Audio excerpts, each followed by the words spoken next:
ಆತನು ನಿನ್ನ ಎಲ್ಲ ಅಪರಾಧಗಳನ್ನು ಕ್ಷಮಿಸುವವನು, ಸಮಸ್ತ ರೋಗಗಳನ್ನು ವಾಸಿ ಮಾಡುವವನು. ಭಾನುವಾರ 4ನೇ ಜನವರಿ 2026ನೇ ಇಸ್ವಿ. ಈ ದಿನದ ವಾಕ್ಯ ಧ್ಯಾನಕ್ಕಾಗಿ ನಾನು ಆರಿಸಿಕೊಂಡಿರುವಂಥ ವೇದ ಭಾಗವು ಧರ್ಮೋಪದೇಶ ಕಾಂಡ 7ನೇ ಅಧ್ಯಾಯದ 18ನೇ ವಚನ.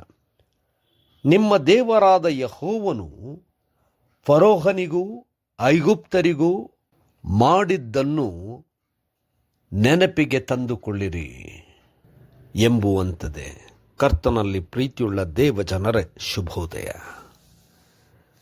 ದೇವರು ತನ್ನ ಜನರನ್ನು ವಾಗ್ದಾನ ಮಾಡಿದಂತೆ ನಡೆಸಿ ಎಲ್ಲ ಅಪಾಯದಿಂದ ಬಿಡಿಸುತ್ತಾನೆ ಎಂಬುದಾಗಿ ನಂಬುತ್ತಾ ಮುಂದೆ ಸಾಗಬೇಕು. ದೇವರ ನಾಮಕ್ಕೆ ಸ್ತೋತ್ರವಾಗಲಿ. ಕರ್ತನಲ್ಲಿ ಪ್ರಿಯರೇ, ಈ ವಾಕ್ಯ ಧ್ಯಾನ ಮಾಡೋಣ. ಈ ದಿನದ ವಾಕ್ಯ ಧ್ಯಾನದ ಶೀರ್ಷಿಕೆ ಸರ್ವಶಕ್ತ ದೇವರು. ಕರ್ತನಲ್ಲಿ ಪ್ರಿಯರೇ, ಮೋಶೆಯು ತಾನು ವಾಗ್ದಾನದ ದೇಶಕ್ಕೆ ಹೋಗಬಾರದೆಂಬುದಾಗಿ ದೇವರು ಹೇಳಿದ ನಂತರ ಯೆಹೋಶುವನಿಗೆ ನಾಯಕತ್ವವನ್ನು ವಹಿಸಿದನು.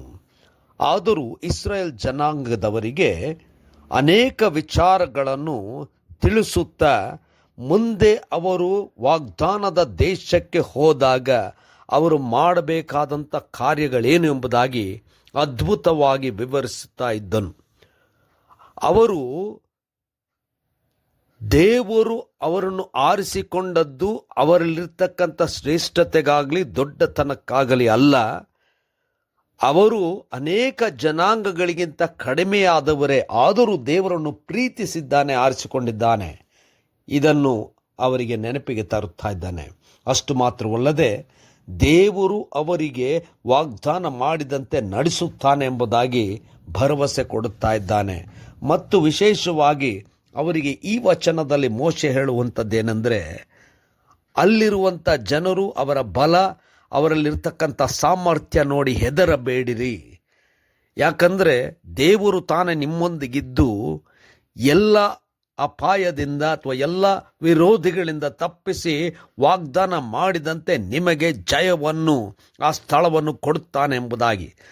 ಕರ್ತನಲ್ಲಿ ಪ್ರಿಯರೇ, ನಮ್ಮ ಜೀವನದಲ್ಲಿ ಹೊಸ ವರ್ಷಕ್ಕೆ ಹೆಜ್ಜೆ ಇಟ್ಟಿದ್ದೇವೆ.